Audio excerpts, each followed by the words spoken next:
Liza Mundy, you have written a very fascinating book. It's a read, I think, that needs to be put in the bookshelves of stores as well as homes for men and women. We're talking about breadwinners, the socioeconomic shift that's happened. And just in reading this book, I saw something that said that in the 1970s, it was single digits for women to run the household, to be the breadwinner. And now it's over 40%, I believe, of women in this nation who are running households. Talk to me about the good news about that and why it happened. Well, just as you say, it used to be in the single digits. Now, almost 40% of working wives out-earn their husbands. And there are a number of different reasons why. One is that women are becoming more educated. I mean, we know now that 57% of college and university students are women in this country, and they're starting to see an economic payoff to those degrees. We also know that young women under 30 in most American cities out-earn their male peer group, and that is a direct result of their education. So those are the positive reasons why women's earnings are rising. The maybe sort of less positive reasons are, for men, are changes in the economy that were illuminated by the recession. We're seeing the waning, the disappearance of the sort of high-paying industrial jobs for high school graduates that used to be plentiful for men. We know those are going away. We know that we're moving into a knowledge economy that fields like healthcare are expanding, that are traditionally women's sciences, fields. yes. Right. Yeah. So we're seeing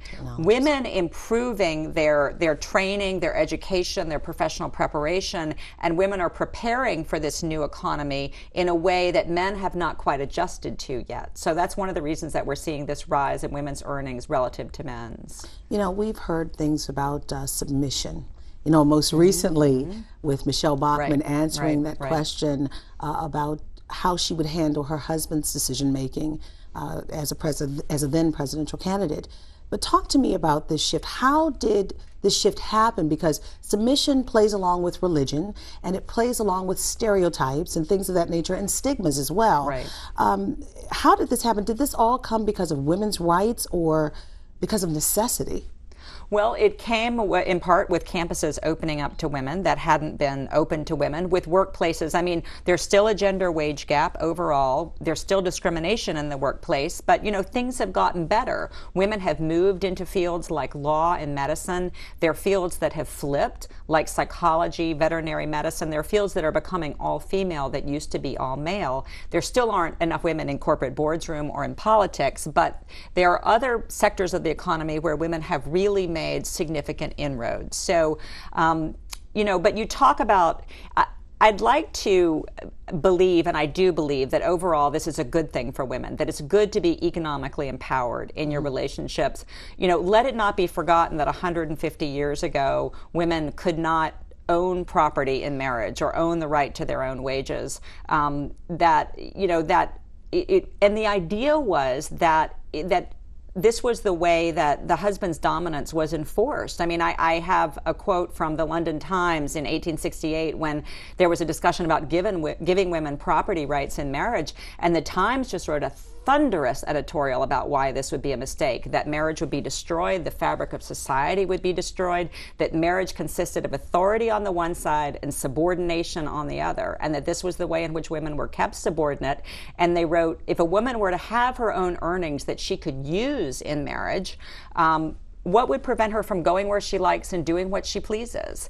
And that wasn't an ironic, you know, that they weren't joking. They were quite serious. And even once women did get property rights in marriage, the idea that a woman would be an unpleasant wife if she was an economically independent wife really persisted. And you see social commentators in the 1920s saying, if a woman has her own earnings in marriage, she becomes a more critical wife and less lenient to her husband's failings.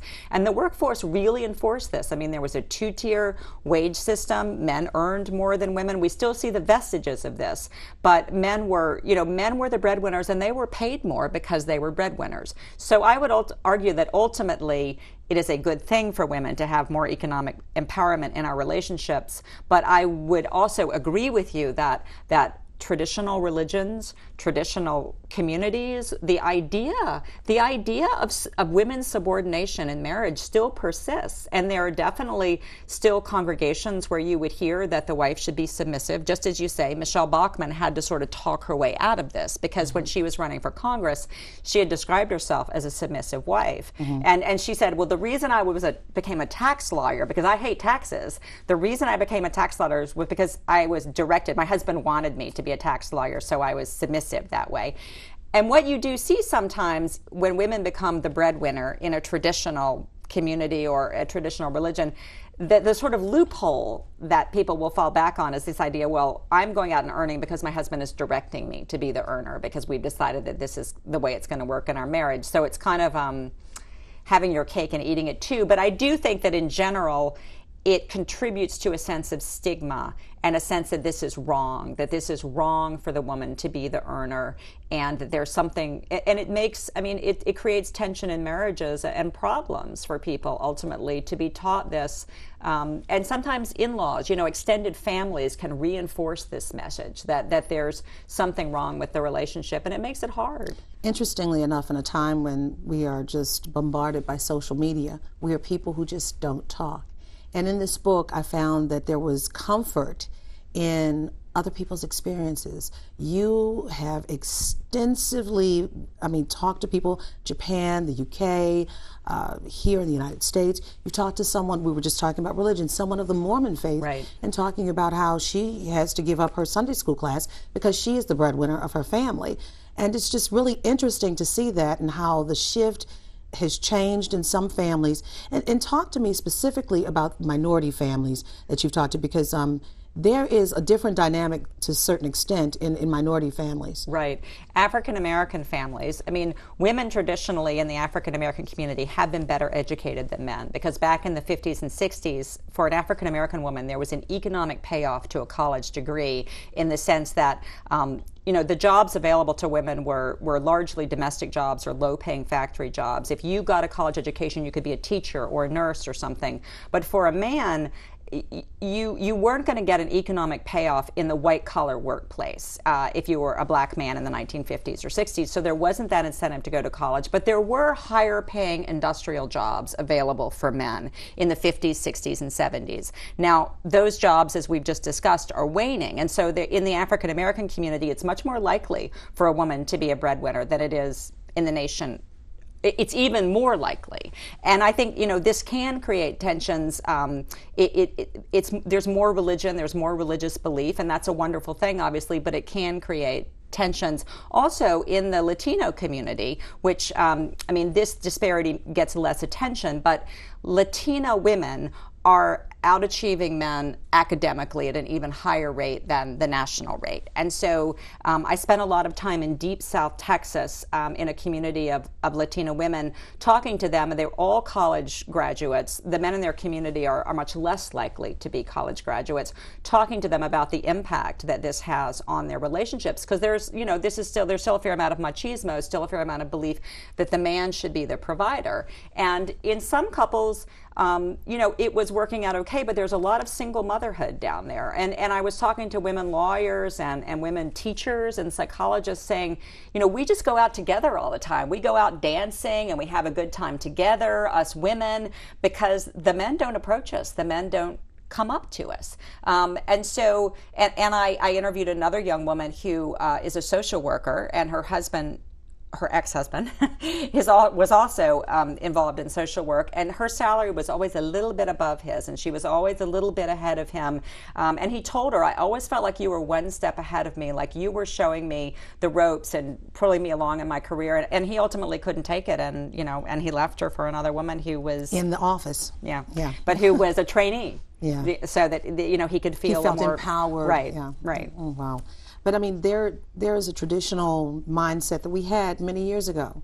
A mother and the father in the home, and then, the father was the breadwinner.